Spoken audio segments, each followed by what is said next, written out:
प्यारे भाइयों, प्रभु यीशु मसीह के नाम में आप सबको जय मसीह की। आप देख रहे हैं इसराइल में इस समय फिलिस्तीनी और इसराइलियों के बीच घमासान युद्ध चल रहा है। लगता विश्व युद्ध में बदल जाएगा और सब लोग चिंतित हैं। बहुत से लोग अपने स्कॉलर्स हैं जो अपने अपने व्यूज़ दे रहे हैं। कुछ लोग इसराइल को गलत ठहरा रहे हैं, कुछ लोग फिलिस्तीन को गलत ठहरा रहे हैं। वास्तविकता क्या है, मैं वो इतिहास आपके सामने रखने जा रहा हूँ। देखिए, इब्राहिम को परमेश्वर ने बुलाया करीब आज से 3,500 साल पहले, और वो हारान से निकले और वो आए और कनान देश में आ गए। इसके बाद उनके वंश बढ़े और इसके बाद उनके वंश जाकर के इजिप्ट में गुलाम बन गए फिरौन बादशाह के, और वो वहाँ रहे करीब 4 पीढ़ी तक वहाँ गुलाम बने रहे। फिर परमेश्वर ने मोसेस को बुलाया, मोसेस की अगुवाई में इसराइलियों को वहाँ से छुड़ाया और इसराइलियों को ले जाके कनान में बसाया। इसका विवरण मुसलमानों की पाक कुरान में भी मिलता है। उसमें वो कहते हैं कि अल्लाह ने हज़रत मूसा अलैहिस्सलाम की अगुवाई में बनी इसराइलियों को वहाँ से छुड़ाया और कनान में बसाया। ये वो भी मानते हैं। तो अगर मुसलमान इस बात को मानते हैं तो उनको ये मानना पड़ेगा कि वो इसराइल जो है उसको अल्लाह ने यहूदियों को दिया, इसराइलियों को दिया। इसराइली वहाँ थे। इसराइली जब वहाँ रहने लगे तो आज से 3,000 साल पहले वहाँ पर किंग डेविड हुए, यानी 1000 BC में किंग डेविड हुए। इसके बाद 957 में उनके बेटे किंग सोलोमन हुए। उन्होंने वहाँ पर एक टेम्पल बनाया। अब मैं उस यरूशलेम की बात कर रहा हूँ जहाँ पर वो झगड़ा है।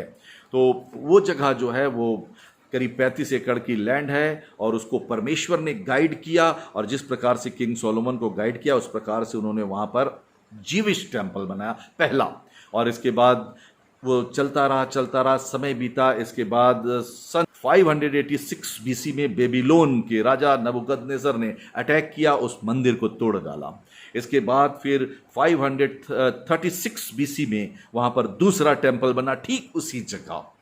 वहाँ पे कोई मस्जिद नहीं थी, अल-अक्सा मस्जिद नहीं थी, वहाँ पे डोम ऑफ रॉक नहीं था, मुस्लिम भी अभी इस दुनिया में नहीं थे।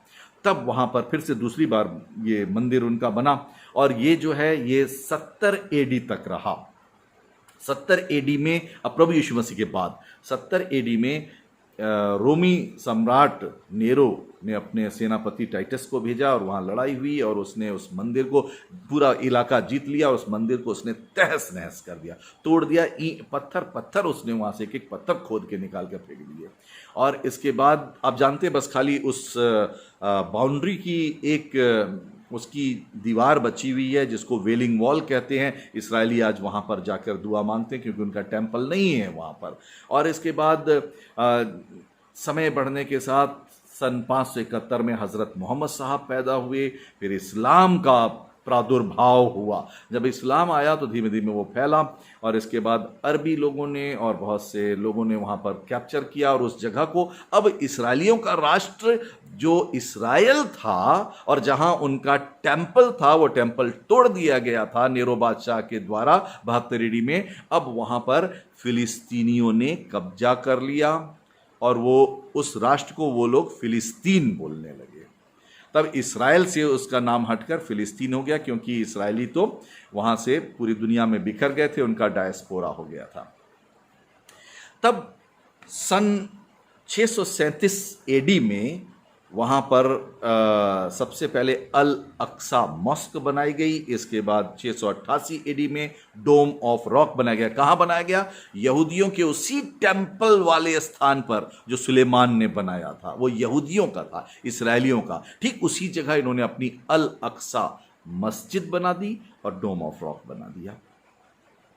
इसके बाद समय बीतता गया, करीब 1000 साल तक आज से बैक में देखिएगा तो वहाँ यही चीज़ है, और वो फिलिस्तीन वो राष्ट्र कहा जाता रहा। इसके बाद 1948 में ये लोग लौटे, वापस आए। जब इसराइली वहाँ पर बसे तो वहाँ वो क्या देख रहे हैं, 1948 में फिर से इसराइल राष्ट्र बना, तो वो क्या देख रहे हैं, हमारा राष्ट्र इसराइल नहीं कहा जाता बल्कि उसको फिलिस्तीन कहा जाता है। जब यरूशलेम गए तो उन्होंने क्या देखा, अब हमारे जहाँ हमारा टेम्पल था वहाँ पर अब डोम ऑफ रॉक और अल-अक्सा मस्जिद बनी हुई है। लेकिन इसराइलियों ने कुछ नहीं कहा, और वो फिलिस्तीन जिसको आप कह रहे हैं, एक्चुअली वो तो इसराइलियों का इसराइल राष्ट्र था जिसको परमेश्वर ने उन्हें दिया था। मुसलमानों के अनुसार जो उनकी पाक कुरान है उसमें अल्लाह ने उनको वहाँ लाके बसाया था फिरौन की गुलामी से छुड़ा के, वो इसराइलियों का था।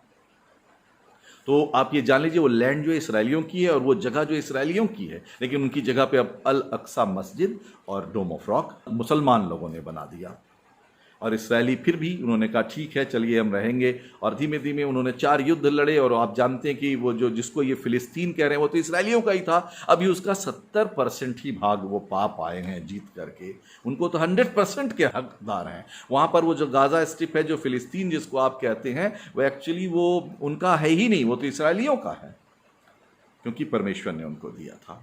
और इसके बाद आप जानते हैं ये वर्तमान समय की बात, ये जब भी ये रमज़ान आता है तो इसमें क्या होता है, वो अल अक्सा मस्जिद जो है वो पूरा इलाका इसराइलियों के कंट्रोल में है, लेकिन मुसलमान वहाँ नमाज़ पढ़ने जाते हैं। ये लोग नमाज़ पढ़ रहे थे, और इसके बाद आपको मालूम है कि हमास के कुछ लोग भी नमाजी बनकर वहाँ गए और अपने साथ ढेर सा पत्थर लेके गए।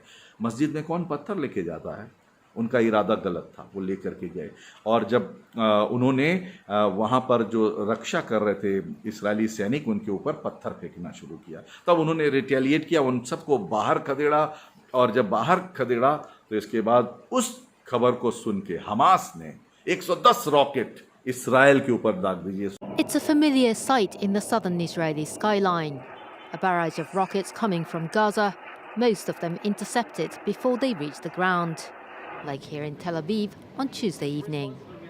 सोचिए अगर वो उनके पास उनका वो जो एक शील्ड है, एक कवर है जो मिसाइल को रोक लेता है, अगर वो नहीं होता तो क्या होता, कितने यहूदी बच्चे मारे जाते जिसका हिसाब नहीं था, आदमी औरत निर्दोष लोग मारे जाते, बौछार कर दी उन्होंने। लेकिन थैंक गॉड कि उनके पास वो सिस्टम था, एयर डिफेंस सिस्टम, जिसके द्वारा उन्होंने अपने इसराइल को बचा लिया। इसके बाद तब इस्राएली सैनिक ने, सेना ने ये रिटेलिएट किया, उनका जवाब दिया।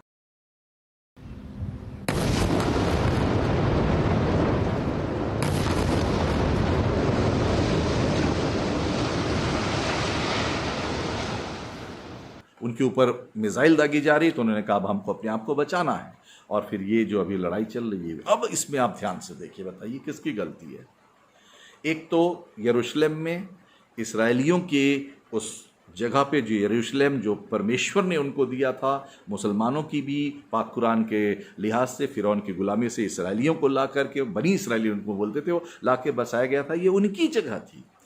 और किंग सोलोमन वो यहूदी थे, उन्होंने वहाँ पहला टेम्पल बनाया था, दूसरा टेम्पल जो बना था वो भी वहीं पर उसी जगह था।